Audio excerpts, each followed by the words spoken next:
لكل جعلنا منكم شرعة ومنهاجا. إن الحمد لله نحمده ونستعينه ونستغفره ونعوذ بالله من شرور أنفسنا ومن سيئات أعمالنا. من يهده الله فلا مضل له ومن يضلل فلا هادي له. وأشهد أن لا إله إلا الله وحده لا شريك له وأشهد أن محمدا عبد الله ورسوله صلى الله عليه وعلى آله وصحبه أجمعين. أما بعد فإن أصدق الحديث كلام الله وخير الهدي هدي محمد صلى الله عليه وسلم وإن شر الأمور محدثاتها وكل محدثة بدعة وكل بدعة ضلالة وكل ضلالة في النار. أجارني الله وإياكم من النار. Donc bihamdillahi azza wa jal, on se retrouve à nouveau par la permission d'Allah subhanahu wa ta'ala autour du livre de l'imam Ahmad rahimahullah azza wa jal qui est Kitab az-Zuhd, le livre de l'ascétisme. On demande à Allah subhanahu wa ta'ala de nous accorder sincérité, piété et suivi et mise en pratique de ce qu'on apprend jour après jour, instant après instant. On demande à Allah subhanahu wa ta'ala d'ancrer dans nos cœurs la volonté et la sincérité de rechercher la science, et cela afin de se rapprocher de lui et non afin de s'élever aux yeux des gens. Enfin, on espère chercher cette science et faire le talab al-ilm, l'étude de la science religieuse, pour se rapprocher d'Allah Azza wa Jal. Qu'on ait des intentions pures et sincères pour notre Seigneur et non pas pour que les gens disent de nous quoi que ce soit. Enfin, on demande à Allah subhanahu wa ta'ala de nous regarder avec un œil de miséricorde, de rahma, et de nous compter parmi les gens qui, après avoir connu la parole, la suivent entièrement et la mettent en pratique. Bon, aujourd'hui, on va passer sur un hadith qui va nous rappeler l'essentiel de notre vie sur terre, comme c'est le cas de beaucoup de hadiths, ou bien c'est un athar de Al-Hasan al-Basri. Et bi'idhnillahi azza wa jal, en méditant et en retirant les plus importants des bénéfices de ce athar, on ne peut sortir que par la permission d'Allah azza wa jal que meilleur et avec une foi plus grande, bi'idhnillahi azza wa jal. Bismillahirrahmanirrahim. Alhamdulillahi rabbil alamin. Wa sallallahu wa sallam ala ashrafil mursalin wa ala alihi wa sahbihi ajma'in. Allahumma ighfir lana wa li muallimina wa lil hadirin wa sami'in. يقول المؤلف رحمه الله تعالى في كتابه كتاب الزهد قال عن الحسن البصري رحمه الله قال كان يضرب مثلا ابن آدم مثل رجل حضرته الوفاة فحضره أهله فأما هذا وعمله فقال لأهله امنعوني فقالوا إنما كنا نمنعك من أمر الدنيا أما هذا فلا نستطيع أن نمنعك منه قال فقال لماله أنت فامنعني فقال إنما كنت ذخرتني في الدنيا أما هذا فلا أستطيع أن أمنعك منه قال فثبت عمله فقال أنا صاحبك الذي أدخل معك قبرك وأونسك حيث جعلت قال أما والله لو شعرت لكنت أثر الثلاثة عندي. قال الحسن فالآن فآثروه على ما سواه.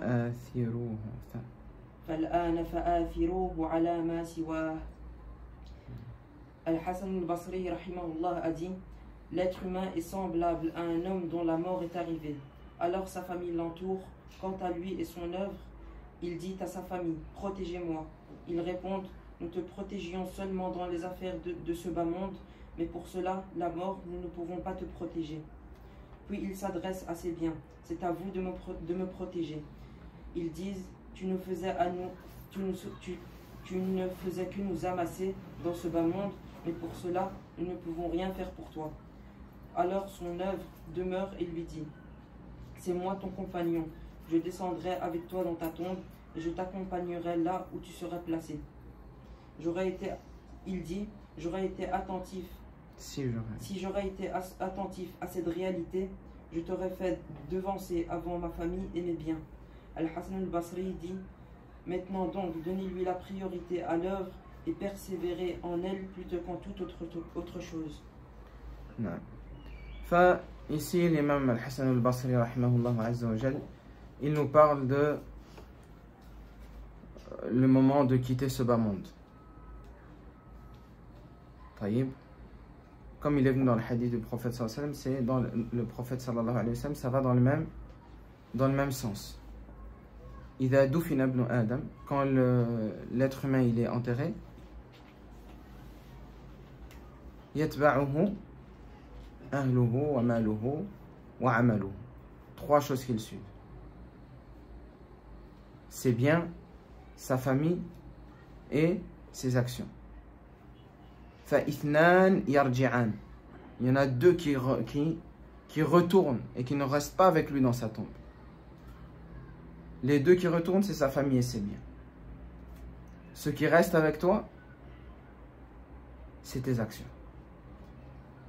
Ici, Al-Hassan al-Basri, rahimahullah azza wa jal, il dit, quand la personne elle se met dans la tombe, elle demande, elle aurait voulu demander à ses biens, Imna'ouni, protégez-moi de ce châtiment, protégez-moi de ces moments de terreur. Faqalu, innama kunna namna'uka fi dunya, on pouvait te préserver de certaines choses ici-bas. Amma fil qabr, dans la tombe, fala nastati', on est incapable de faire quoi que ce soit pour toi. Que ce soit ses biens ou bien sa famille, ils sont incapables de faire quoi que ce soit pour la personne qui est dans sa tombe et qui affronte les étapes qui suivent la mort. Amma al-a'mal, par contre les actions de la personne, c'est elles qui vont rester avec elle dans sa tombe, et ce jusqu'au jour où il sera ressuscité devant Allah subhanahu wa ta'ala. Dans le hadith, le prophète sallallahu alayhi wa sallam, il nous dit que celui qui est dans la tombe, il verra soit une personne qui est belle, avec une bonne odeur, une luminosité, et la personne qui est dans la tombe, il ne va pas connaître cette personne qui vient à lui. Il dit, Man ant, qui tu es? Fawajhuka alladhi ya'ti bil khayr. Ton visage, c'est un visage qui vient avec une bonne annonce. Fayaqul ana amaluka as-salih. Moi, je suis tes bonnes actions. Et elle va venir, elle va rester dans sa tombe avec lui, afin de l'accompagner. Et le contraire, celui qui avait fait des actions,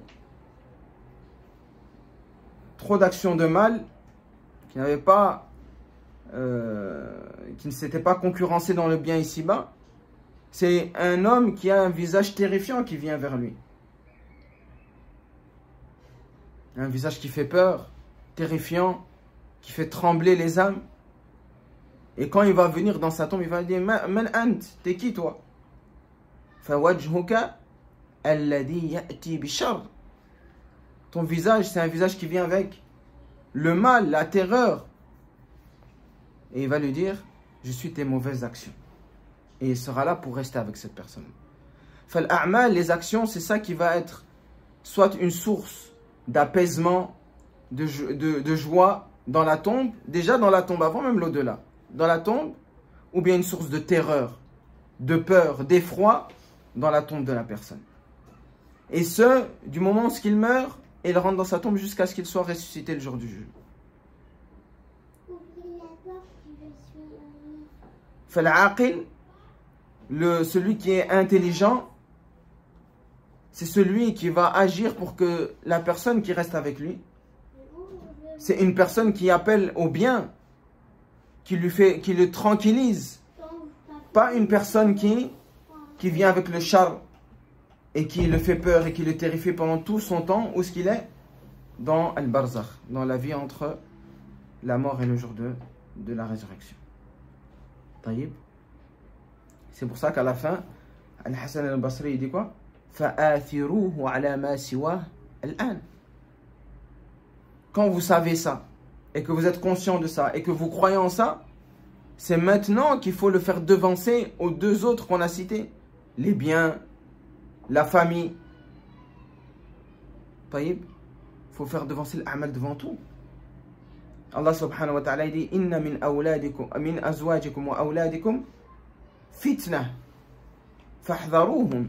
Il y a dans vos biens et dans vos enfants et dans vos femmes une fitna. C'est quoi une fitna? Une épreuve pour vous, une tentation pour vous. C'est une fitna si ça vous détourne des bonnes actions. Al-a'mal, les biens, al-amwal, les biens, al-zawja, la femme, al-awlad, les enfants, tout ça, ça peut être une cause de destruction, de tentation. Taïb. Non. Donc après cette petite introduction, on va citer min a'zamil a'mal as-salihah. 4 actions qui vont résumer l'ensemble des actions de bien que le musulman doit placer entre ses yeux quand il est ici-bas. Taïb. La première des actions, c'est tawhidullah. C'est unifier Allah dans tout ce que l'on fait, dans toute action, dans toute intention, unifier notre Seigneur Tabaraka wa Ta'ala. Cette clé, c'est la clé du paradis. At-tawhid, c'est pas seulement, comme on a déjà dit plusieurs fois et on insiste, c'est pas seulement des catégorisations théoriques.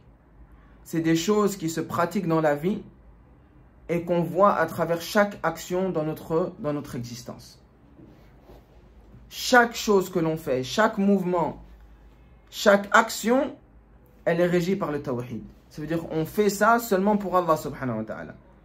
Quand je vais sourire à mon frère, même si je me sens mal et je suis malade, etc., je souris à mon frère, c'est parce que Allah subhanahu wa ta'ala, il aime cette chose-là. Donc je ne le fais pas pour le frère en lui-même. Je le fais parce que Allah subhanahu wa ta'ala, je sais qu'il aime cette chose-là. Quand j'étudie la science de la religion, je ne le fais pas, comme on a dit, pour s'élever aux yeux des gens. Et que les gens ils disent, ah, il connaît ceci, et il est un savant, et c'est un talib al-ilm. Non, on le fait parce qu'on sait qu'Allah subhanahu wa ta'ala, il aime cette action-là. Et que cette action-là, ça peut nous rapprocher, c'est un moyen de nous rapprocher d'Allah, alors on va le faire. Et donc, toutes les actions qu'on va faire dans notre vie, même l'obéissance aux parents, le fait de ne pas se disputer, de délaisser la dispute, même si on a raison, plein d'actions qu'on va faire ou délaisser seulement parce qu'on unifie Allah. On a le tawhid en nous. Taïb. Et ça régit toute notre vie. Toute action qu'on fait, ça va être régi, est-ce qu'Allah il aime ou elle n'aime pas. Si Allah il aime, on le fait pour lui, on ne le fait pas pour quelqu'un d'autre, on le fait pour personne d'autre. Fait tawhid, c'est la clé du paradis. Parce que si la personne dans toute sa vie, elle fait que des choses que pour Allah subhanahu wa ta'ala, cette personne-là, elle sera dotée d'une sincérité qu'Allah Azza wa Jal s'est interdit de châtier. Cette sincérité-là, Allah s'est interdit de châtier cette sincérité-là qui se trouve dans le cœur du serviteur. Comme le prophète sallallahu alayhi wa sallam, il a dit à Mu'adh ibn Jabal, un hadith qui est mashhour, et que Mu'adh, il a révélé que à la fin de sa vie. C'est quoi le hadith?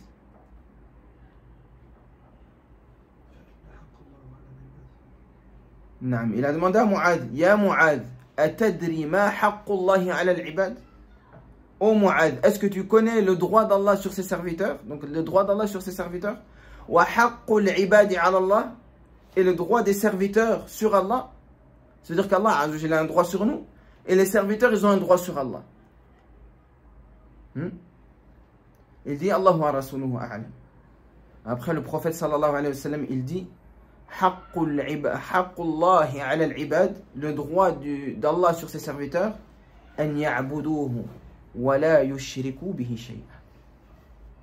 Ça c'est Allah subhanahu wa ta'ala, le droit qu'il a sur toutes ses créatures. Qu'on l'adore seul, sans jamais rien ne lui associer. Et quand on parle de l'adoration, on avait déjà expliqué que l'adoration c'est toute action qu'Allah subhanahu wa ta'ala il aime. Donc tout ce qu'Allah il aime, on le fait pour Allah. Tout ce qu'Allah il déteste, on le délaisse pour Allah subhanahu wa ta'ala. Ça c'est le droit qu'Allah il a sur nous. فَحَقُّ اللَّهِ عَلَى الْعِبَادِ, le droit d'Allah sur ses créatures, أَنْ يَعْبُدُوهُ, qui font toutes ces choses-là, لَا يُشْرِكُوا بِهِ شَيْئًا, seulement pour lui, et il n'associe jamais personne avec Allah Azza wa Jalla. وَحَقُّ الْعِبَادِ عَلَى اللَّهِ, et le droit des serviteurs sur leur Seigneur, أَنْ لَا يُشْرِكَ أَنْ لَا يُعَذِّبَ مَنْ لَا يُشْرِكُ بِهِ شَيْئًا. C'est qu'il s'est pris l'engagement, la yu'adhib, qu'il ne châtira jamais, man la yushriku bihi shay'a, celui qui ne lui aura jamais donné un associé. Donc le tawhid, c'est la clé centrale ou bien l'action centrale pour que le musulman, il aille au paradis. Et pour que le musulman, dans sa tombe, c'est une personne avec un visage réjouissant, beau, apaisant, qui rentre dans sa tombe. Ça c'est vraiment central. Et c'est pour ça que l'imam Ahmed rahimahullah azza wa jal, il dit Talabul ilm la yu'diluhu shay idha salahat an-niyya. L'étude de la science, il n'y a rien qui lui équivaut, voilà quelle est la condition, si l'intention de la personne elle est pure. Dans le début, Allah subhanahu wa ta'ala dit, dans le début de Surat al-Zumar, Fa'budillaha mukhlisan lahu ad-din. Adore Allah en l'unifiant dans ton adoration. Ala lillahi ad-dinul khalis. N'est-ce pas à Allah seul qu'appartient des actions pures pour lui? Taïb. Donc ça c'est un ordre de la part d'Allah subhanahu wa ta'ala et c'est la clé principale qui permet aux serviteurs de rentrer au paradis et d'être réjoui de ses actions quand il les verra le jour du jugement. La deuxième, c'est iqamatul fara'id, le fait d'accomplir les obligations qu'Allah Azza wa Jalla nous a imposées.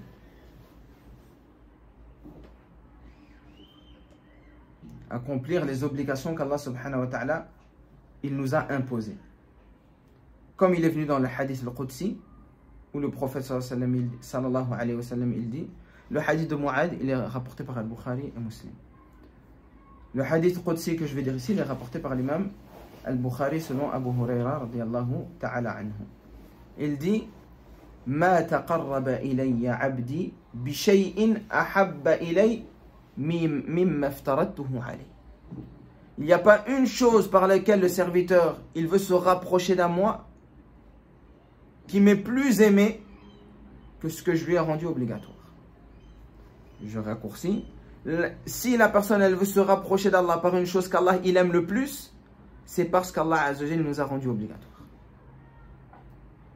Donc la première des choses par laquelle on se rapproche d'Allah, qu'il aime le plus, c'est les choses qui sont obligatoires sur nous. Et fait partie de la première chose qui est obligatoire, c'est le tawhid. La seconde, c'est as-salat et les 5 piliers de l'islam que vous connaissez. Donc le tawhid, il rentre dans cette catégorie-là. Et les salawat, ils rentrent dans cette catégorie-là. Tamam.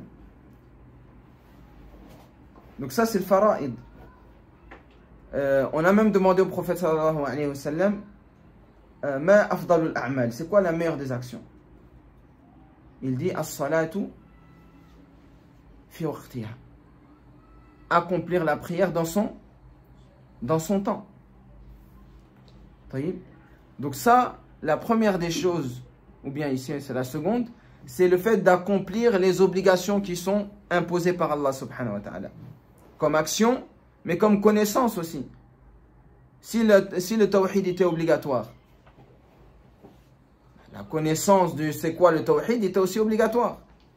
Si la salat elle est obligatoire, la prière elle est obligatoire, ben la connaissance de comment prier pour que ta prière soit correcte, c'est aussi obligatoire. Si la zakat, tu rentres dedans, ben la connaissance de la zakat, ses piliers, comment il faut faire, comment il faut sortir, c'est obligatoire sur toi. Si tu es balir, le jeûne il est obligatoire sur toi, tu es pubère. La connaissance de comment jeûner, ce qui est interdit et qu'est-ce qui annule le jeûne, tout ça, ça rentre dans l'obligation. T'as même? Non. Ensuite, le prophète sallallahu alayhi wa sallam, où Allah subhanahu wa ta'ala, il suit dans le hadith al-Qudsi, et il dit Ma yazalu abdi yataqarrabu ilayya bin nawafil hatta uhibbahu. Après les obligations, vient un nawafil, les actes surrogatoires. Et il dit la personne ne cessera de multiplier les nawafil, des actes surérogatoires, jusqu'à ce que je vienne à l'aimer. Donc un moyen d'atteindre l'amour d'Allah subhanahu wa ta'ala, c'est de multiplier les nawafil. Pas faire comme les gens ils disent, ah ça c'est que sunnah, ah ça c'est que mustahab. Hein? Quand il y a une action, on dit ça c'est sunnah ou c'est mustahab, les gens ils disent quoi? Ouais, c'est pas obligatoire, c'est pas wajib, c'est juste sunnah. C'est juste. C'est comme si tu dis, ouais ça c'est juste une action qui m'amène à l'amour d'Allah, c'est pas grave si je le délaisse. Yani, comprenez-moi bien que ça c'est une parole très grave. Parce que le prophète sallallahu alayhi wa sallam il dit Ma yazalu al-abd yataqarrabu ilayya bin nawafil hatta uhibbahu. Le serviteur il va cesser de se rapprocher de moi et de faire des nawafil, des actes surrogatoires, jusqu'à ce qu'à cause de ces actes je vienne à l'aimer. Wa idha ahbabtuhu. Et quand moi, Allah, je l'aime, je deviens l'ouïe avec lequel il l'entend. Et l'œil avec lequel il voit. Et la main avec laquelle il touche et il prend des choses. Et son pied avec lequel il marche. Et si il me demande quelque chose, je lui donne avec certitude. Et s'il me demande secours, je lui accorde mon secours. Donc nawafil, c'est pas quelque chose qu'on peut dire ah, c'est juste sunnah ou c'est juste mustahab. Là on parle des a'mal as-salihah qui vont nous accompagner le jour du jugement, qui vont intercéder auprès de nous, qu'on va placer sur al-mizan, sur la balance.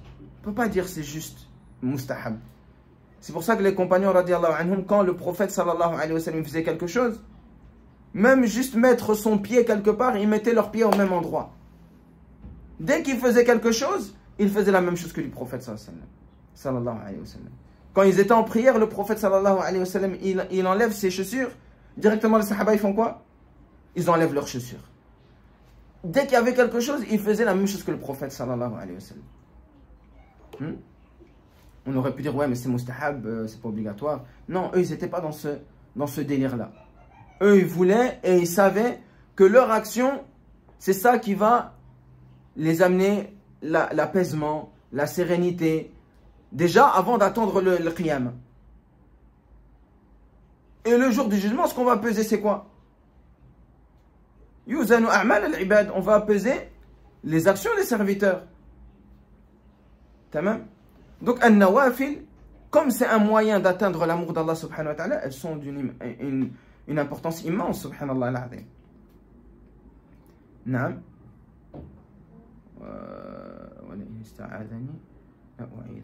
J'ai déjà dit ça. Non. Le troisième point, c'est al-istiqama. Le fait de se tenir sur le droit chemin. Comme on demande chaque jour à Allah subhanahu wa ta'ala, Iyyaka na'budu, ihdina as-sirata al-mustaqim. Guide-nous dans le droit chemin. C'est ça l'istiqama. Et l'istiqama, ça comporte deux choses. C'est le fait de se tenir scrupuleusement au Coran et à la Sunna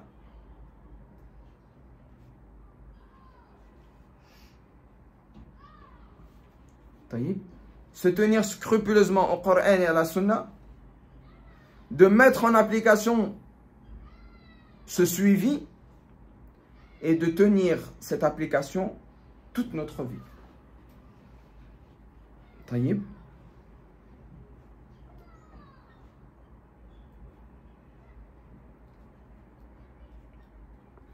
Tamam. Comme il est venu dans Aïcha radiallahu anha, on lui a demandé comment étaient les actions du prophète sallallahu alayhi wa sallam. Elle a répondu Kana amaluhu. Quoi ça? Kana amaluhu dimatan.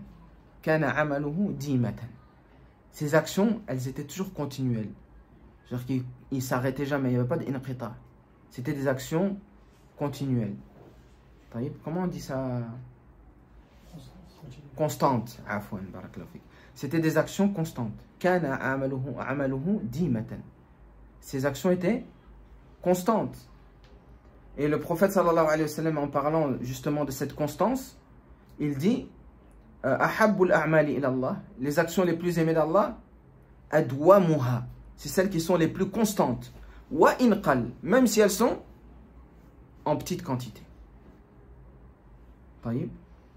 Donc al-istiqama, c'est ça l'istiqama, c'est de faire les actions bid-dawam, dans la continuité. Pas je fais, j'arrête, je fais, j'arrête. Non, on essaie de faire dans la continuité. Même si c'est un peu. Allah subhanahu wa ta'ala, comme il dit le prophète sallallahu alayhi wa sallam, il préfère afwan, des actions qui sont peut-être petites, mais que tu fais constamment, que de grandes actions, et puis t'arrêtes, tu fais plus rien. Donc celui qui veut faire des actions, il essaye de faire des actions dans la continuité. Même si les autres, aux yeux des autres, ils vont dire ouais, il fait pas beaucoup, ou bien il fait rire celui-là, il fait qu'un peu. Toi, qu'est-ce qu'on a dit au départ dans l'a'mal? Est-ce que tu regardes ce que les gens ils disent? Non, toi tu regardes ce qui va être utile pour toi dans ta tombe, tes actions. Mais on a dit quoi? Tu fais les actions pour Allah. Que les gens ils disent qu'il fait un peu, qu'il fait beaucoup, qu'il fait pas, il connaît rien, est-ce que ça te touche? Si tu es sincère envers Allah, ça ne te touche pas du tout. Toi, ta alaqa, ton lien, il est avec Allah subhanahu wa ta'ala. Et tu sais qu'Allah azza wa jalla, ce qu'il aime, c'est ce qui est continuel. Même si c'est en petite quantité. Mais les autres, ils disent, ouais, il fait pas beaucoup, il fait pas ça, il connaît rien. Toi, tu sais que ton action, tu le fais continuellement. Alhamdulillah. Et tu essayes d'augmenter petit à petit, comme on a vu dans le Nawafil. Tu essayes de monter en fonction de ta capacité. Allah subhanahu wa ta'ala n'a pas donné la même capacité à tout le monde. C'est pas tout le monde qui va être Jannat al-Firdaus. C'est vrai ou pas? Donc chacun selon sa capacité. Tamam? Mais dans la continuité. Faire un peu et pas arrêter. Non. Le quatrième, al-ihsanu ala al-khalq, le fait d'être bienfaisant envers les créatures d'Allah subhanahu wa ta'ala. Le fait d'être bienfaisant envers les créatures d'Allah subhanahu wa ta'ala. Comme le prophète sallallahu alayhi wa sallam, il a dit dans le hadith qu'on appelle, c'est comment le hadith, le premier hadith que les savants ils enseignent à leurs étudiants.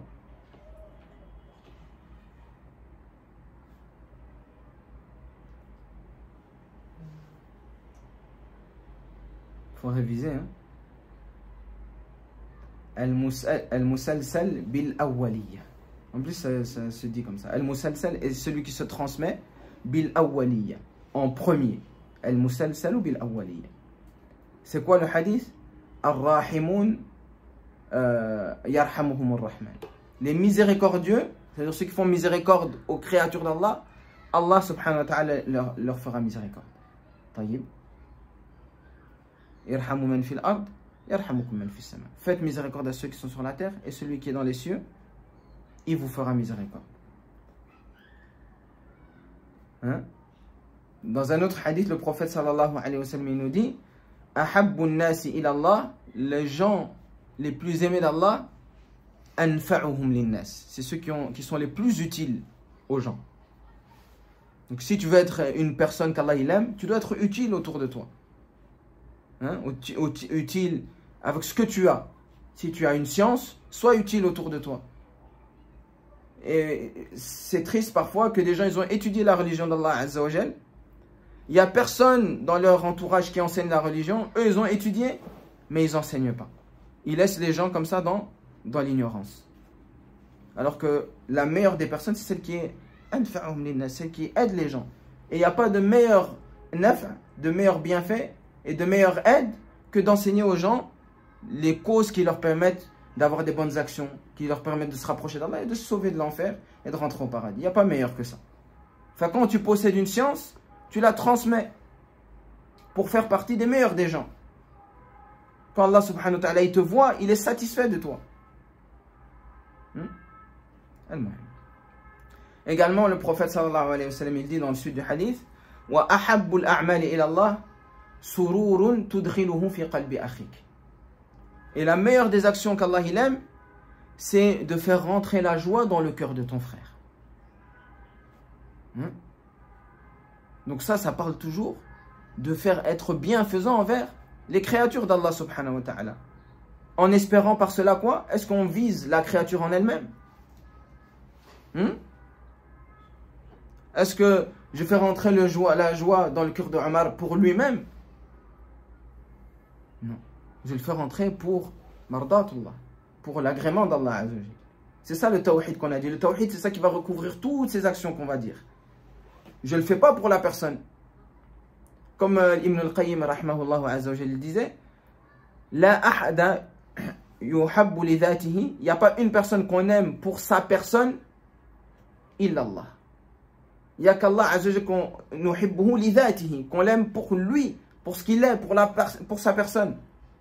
Amma siwahu, tout ce qui est en dehors d'Allah, mahabbatuhu taba'an li mahabbatillah.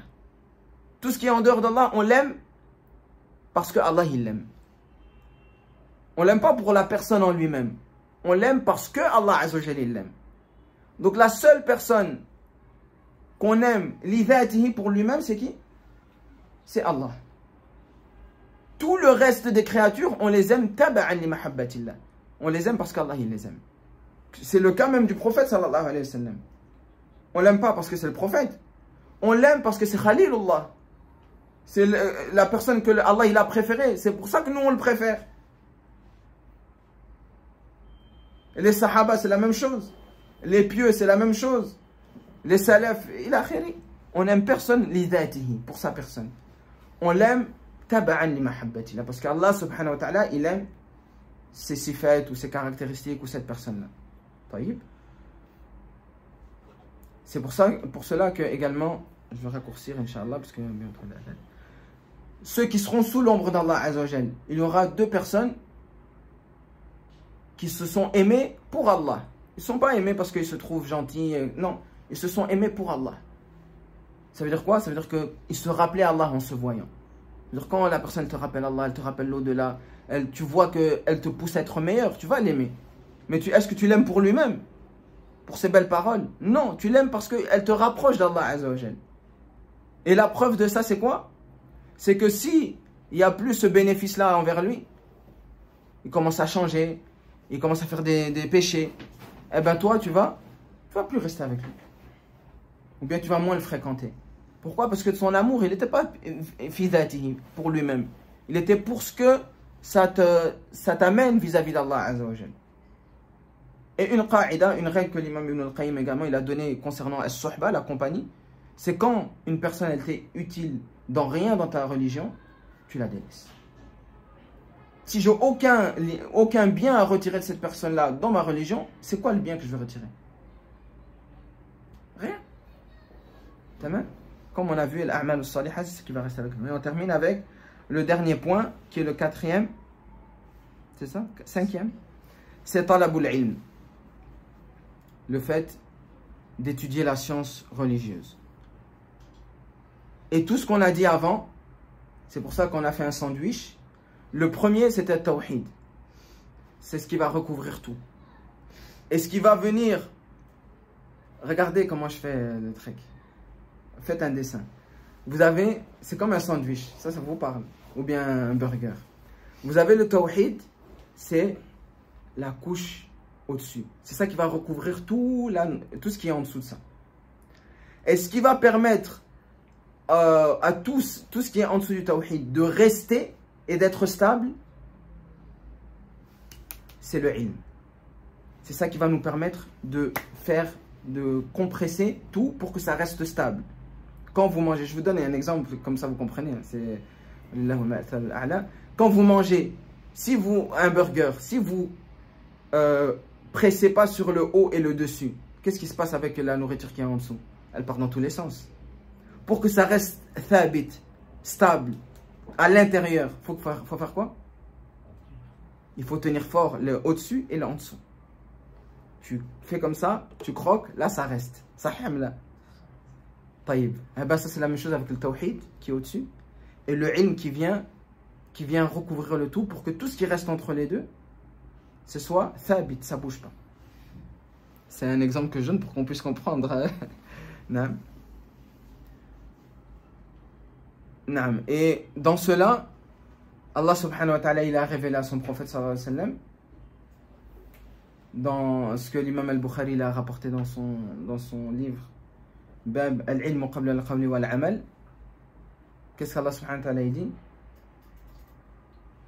Fa'lam annahu la ilaha illallah wastaghfir li dhanbik. Sache, première chose, c'est la science. La deuxième chose, c'est quoi? Ça c'est en dessous. Annahu la ilaha illallah, tawhid. En fermant ça, wastaghfir li dhanbik. Et puis fais les actions qui est de fait de demander pardon pour tes péchés. Donc les deux qui permettent de maintenir les actions et que les actions soient acceptées, c'est le ilm et le tawhid. Vous comprenez? Bon, je fais le truc du burger, je sais que vous avez faim, mais c'est juste pour que vous compreniez. Le ilm, il est indispensable pour que la personne, ses actions, elles soient acceptées. Les savants, ils disent même, parmi les salaf et les khalaf, ils disent que la personne qui fait une action de bien, mais qui ne sait même pas que c'est une action de bien, il l'ignore, il ne sait pas que c'est quelque chose de bien. Et à certains savants, ils disent quoi? Que son action, elle n'est pas comptée. Pourquoi? Parce que innamal a'malu binniyat. Toi, comme tu ne savais pas que c'était un bien, tu l'as fait sans vouloir le bien et le visage d'Allah. Taïb. Donc, c'est même pas compté. Parfois, peut-être tu vas te fatiguer à faire des choses que tu connais même pas et ils ne sont pas comptés. Tandis que si c'était précédé de science, ça aurait été compté et ça t'aurait élevé en degré auprès d'Allah subhanahu wa ta'ala. Hein? Allah subhanahu wa ta'ala, le prophète sallallahu alayhi wa sallam, il nous dit dans le hadith, Man yuridillahu bihi khayran. Quoi ça? Yufaqihu fid din. Celui à qui Allah azza wa jalla, il lui veut du bien, il lui donne la compréhension de la religion. Et Sufyan ibn Uyayna, qui était un tabi'i, il nous dit وَمَنْ حَرَّمَهُ اللَّهُ ذَلِكَ. Celui à qui Allah azza wa jalla lui a empêché d'avoir cette compréhension de la religion et cette volonté de comprendre la religion, مَا أَرَادَ اللَّهُ بِهِ خَيْرًا. Ça veut dire qu'Allah il n'a pas voulu du bien pour lui. طيب. Et on termine avec un dernier hadith qui nous montre encore le fadl de ce ilm-là et de cette action-là et de cette importance-là. Allah subhanahu le prophète sallallahu alayhi wa sallam nous dit Ad-dunya mal'una. Tout ce qui est sur la terre, c'est maudit. Mal'unun ma fiha. C'est maudit en son essence, tout ce qui est sur la terre. Illa dhikr Allah, sauf le rappel d'Allah. Ou aliman, ou un savant, ou muta'allima, ou quelqu'un qui étudie la science. C'est-à-dire qu'il n'y a que le dhikr d'Allah, le savant et l'étudiant en sciences qui sont pas mal'un, qui sont pas maudits. Taïb. Al-Muhim, il y a l'adhan. Si on peut retenir de ça ce qu'on a dit aujourd'hui, bi'idhnillah azza wa jal, comme j'ai dit, c'est quelque chose qui devrait amener le serviteur à se changer, à revoir ses intentions, à prier pour Allah, à avoir le cœur présent lors des prières, ila akhirih. Hein? Et deuxièmement, ça devrait pousser la personne à vouloir étudier la science. Parce qu'il se dit, si j'étudie pas, ça veut dire qu'Allah, créateur des cieux et de la terre, il veut pas du bien pour moi. Et celui à qui Allah Azza wa Jalla ne veut pas du bien, est-ce que c'est un signe de terrifiant ou c'est un signe de bien? C'est un signe terrifiant, ça veut dire que c'est grave là. Quand je veux rentrer dans ma tombe, il ne faut pas que je m'attende à avoir une belle personne qui vient m'accueillir. Wal'iyadu billahi rabbil alamin. Fait qu'on recentre nos intentions et qu'on recentre nos actions vers ce qui est le plus important. Qu'on sache que les biens, la famille, tout ça, c'est d'aucune utilité. Ce qui est utile, c'est les actions qu'on va accomplir envers Allah, envers ses créatures et envers nous-mêmes. Tout ce qu'on a dit ici, les 5 points, ça rassemble les actions qu'on a envers Allah, le tawhid, les actions qu'on a envers les créatures, être bienfaisant envers eux, et les actions qu'on a envers nous-mêmes, talab al-ilm. Nous enlever cette ignorance de notre esprit. تمام. هذا والله أعلم وصلى الله وسلم على نبينا محمد وعلى آله وصحبه أجمعين وآخر دعوانا أن الحمد لله رب العالمين.